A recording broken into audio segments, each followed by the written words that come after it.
Hello guys, Radhe Radhe. आज हम एक इम्पॉर्टेंट टॉपिक डिस्कस करेंगे, otitis media, ENT disorder. Otitis media क्या है? इसमें क्या हो जाता है, ये हमारा मिडल ईयर का एक डिसऑर्डर है। सबसे फर्स्ट पॉइंट क्या है, हमारे मिडल ईयर का डिसऑर्डर है। ये क्या है, जर्नली रेफर क्या करते हैं, इन्फ्लामेशन और इन्फेक्शन हो जाना मिडल ईयर में। फर्स्ट पॉइंट इज़ ये क्या है, हमारा मिडल ईयर का क्या है, एक डिसऑर्डर है। और इन्फ्लामेशन और इन्फेक्शन हो जाना मिडल ईयर में, the space behind the ear drum. Year की जो मैंने एनाटमी बताई थी उसमें ईयर ड्रम कहाँ था, ईयर ड्रम के बिहाइंड में क्या हो जाना, इन्फ्लेमेशन या फिर इन्फेक्शन हो जाना। इसको हम बोलते हैं ओटाइटिस मीडिया। द नेक्स्ट क्या डेफिनेशन अगर हम और एक्सटेंड करें, it is accumulation of fluid in the middle year, the space between the tympanic membrane and the inner membrane.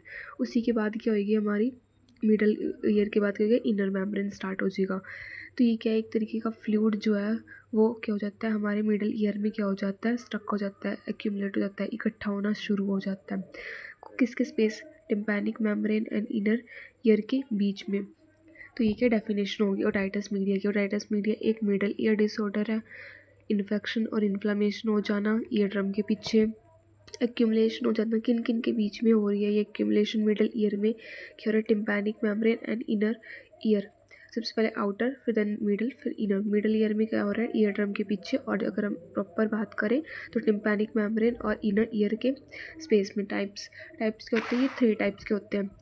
Acute otitis media, serious otitis media, chronic otitis media. एक एक करके हम discuss करेंगे। Acute otitis media, otitis media का मतलब ही infection और inflammation middle ear में होना। एक्यूट मीन्स कुछ शॉर्ट टाइम के लिए इन्फेक्शन हो गया, जो कि 6 वीक तक या फिर 6 वीक से पहले तक क्या हो गया, ठीक हो गया। 6 हफ्ते से पहले पहले क्या हो गया, ठीक हो गया वो इन्फेक्शन। ठीक है। देन सीरस का मतलब क्या है, accumulation of serous fluid in the middle ear without evidence of active infection, but fluid result as negative pressure in the middle cause eustachian tube obstruction. अब इसका सिंपल सा मतलब क्या है कि क्या हो गया कि जो भी है हमारा ऑल ओवर क्या हो रहा है कि एक्यूमुलेट ही हो रहा है या फिर इन्फ्लामेशन हो रही है इन्फेक्शन की। अभी क्या है, जो फ्लूइड जो एक्यूमुलेट हुआ था, सीरस फ्लूइड मिडल ईयर में, कोई एक्टिव ऐसा कुछ इन्फेक्शन नहीं था। बट अगर इसका फ्लूइड जो है वो अगर इकट्ठा होता जाएगा, सीरस फ्लूइड जो इकट्ठा होता जाएगा, उसकी वजह से हमारे नेगेटिव प्रेशर क्रिएट होगा। हमें सुनाई देने में भी दिक्कत हो सकती है, फुलनेस ऑफ ईयर हो सकता है कि कान भरा भरा लग रहा है। अब नेगेटिव प्रेशर जो होएगा, अगर ये मिडल ईयर का डिसऑर्डर है जो कि है, अभी क्या मिडल ईयर में क्या पास होती है, स्टेशन ट्यूब।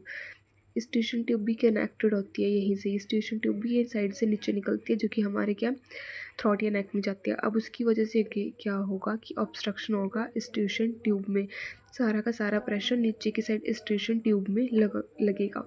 तो हमारा ये गया serious otitis media. Then next है क्रॉनिक। क्रॉनिक मीन्स अब इन्फ्लेमेशन एंड इन्फेक्शन के मल्टीपल एपिसोड हो रहे हैं एक्यूट ओटाइटिस मीडिया के। बार बार एक्यूट ओटाइटिस मीडिया का होना, तो कुछ टाइम के लिए ठीक हो रहे हैं, देन इरिवर्सिबल है, जो कि वहाँ की टिश्यू के बार बार में होने की वजह से वहाँ की टिश्यूज़ डैमेज हो गई है, परफोरेशंस हो गई है टिम्पैनिक मेम्ब्रेन की। Repeated episode of acute otitis media. अब जो repeated episode of acute otitis media की वजह से हमें इन्फेक्शन मेस्टोइड बोन में भी देखने को मिल सकता है। कॉजेज़ क्या है कि हमने बात की थी, मेन कॉजेज़ क्या है इसकी, इन्फेक्शन होना। इन्फेक्शन, पैथोजेनिक इन्फेक्शन कैसे हो सकते हैं, bacteria, Streptococcus pneumonia, virus, upper respiratory infection like sinusitis, allergic reaction, entrance of foreign body in the year. Foreign body हमने डिस्कस किया था प्रीवियस वीडियो में। फॉरेन बॉडी कोई भी एक ऐसे सब्सटेंस जो कि नेचुरल भी हो सकता है, आर्टिफिशियल भी हो सकता है, स्टोन्स या फिर स्मॉल टॉयज़ या फिर कोई ऐसी चीज़ जो क्या स्टक हो चुकी है हमारे ईयर के अंदर। इसकी वजह से भी अगर ये ज़्यादा टाइम तक कुछ भी सब्सटेंस है वो रहे तो फिर उसकी वजह से इन्फेक्शन होने के चांसेस हैं। कोई वायरस हो गया या फिर अपर रेस्पिरेटरी इन्फेक्शन है ऑलरेडी, तो उसकी वजह से भी क्या हो सकता है, हमें ओटाइटिस मीडिया देखने को मिल सकता है।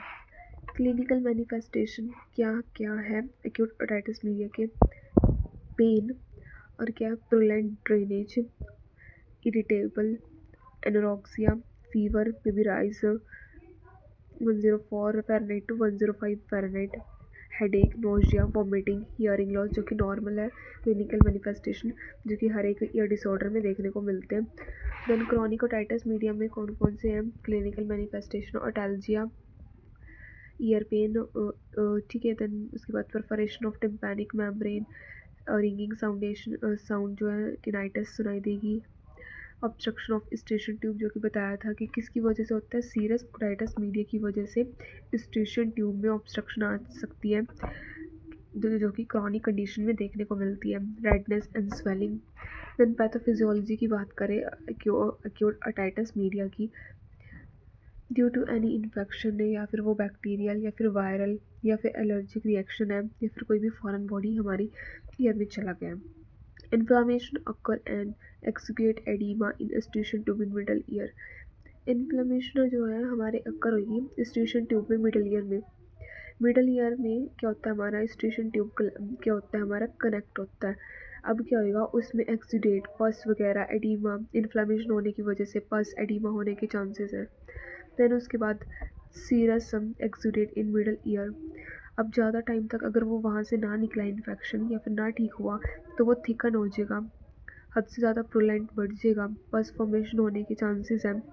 Tympanic membrane perforation, tympanic membrane हमने डिस्कस किया था लास्ट वीडियो में। टिम्पैनिक मेम्ब्रेन के परफोरेशन होने के क्या हो सकते हैं? चांसेस हैं, जिसकी वजह से टिम्पैनिक मेम्ब्रेन या फिर पूरे मिडल ईयर पे क्या हो सकता है? अफेक्ट पड़ सकता है।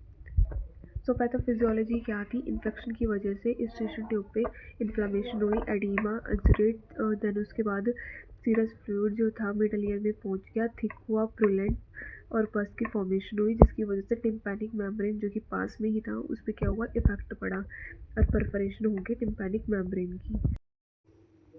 देन हम डिस्कस करते हैं क्रॉनिक ओटाइटिस मीडिया की पैथोफिजियोलॉजी की। इसमें क्या है? एक्यूमुलेशन ऑफ पस inflammatory exudate under pressure in the middle ear cavity. अब क्रॉनिक ओटाइटिस मीडिया में भी क्या होगा कि जो हमारा प्रेशर क्रिएट होगा हमारे मिडल ईयर पे होगा, स्टेशन ट्यूब पे भी इफेक्ट पड़ सकता है, जो कि हमने लास्ट डिस्कस किया था।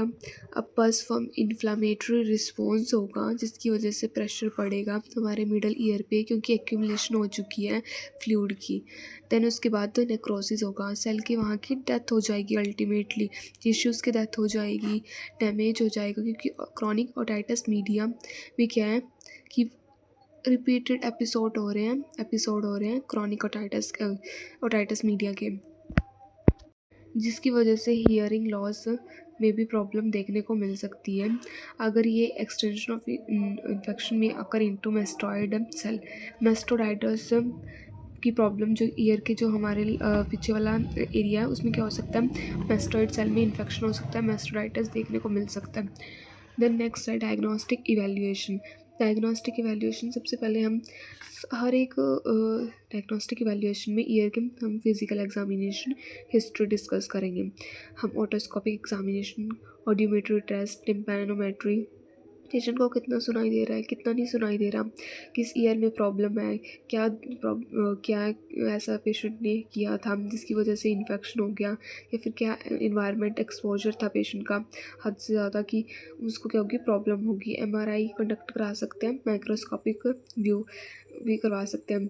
हमें क्या करना है? कॉम्प्लिकेशन को चेक करना है क्या क्या, उसके ऊपर फिर अंडरलाइन कॉज के ऊपर क्या करना है? काम करना है। अब डायग्नोस्टिक इवैल्यूएशन एक पूरा टॉपिक लिखने के लिए क्या बोलते हैं? सबसे पहले अगर एग्ज़ाम पॉइंट ऑफ व्यू से सबसे पहले डेफिनेशन, क्लिनिकल मैनिफेस्टेशन, कॉजेज़ या फिर pathophysiology, diagnostic evaluation, complication. Then उसके बाद मैनेजमेंट में सबसे पहले क्या होता है? हमारे medical management, surgical management, then nursing management, जो कि हम इस वीडियो में डिस्कस करेंगे। कॉम्प्लिकेशन सबसे जो है कॉमन सी hearing loss, most important hearing loss हो जाएगा। फेशियल नर्व पैरालाइज भी देखने को मिल सकता है अगर क्रॉनिक ओटाइटिस मीडिया है तो। Meningitis, inflammation of middle ear, mastoiditis, inflammation of mastoid bone, जो कि क्रॉनिक ओटाइटिस मीडिया में देखने को मिला था।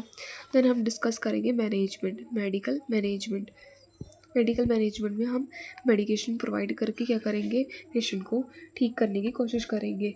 इसमें क्या ब्रॉड स्पेक्ट्रम में एंटीबायोटिक थेरेपी प्रोवाइड करेंगे।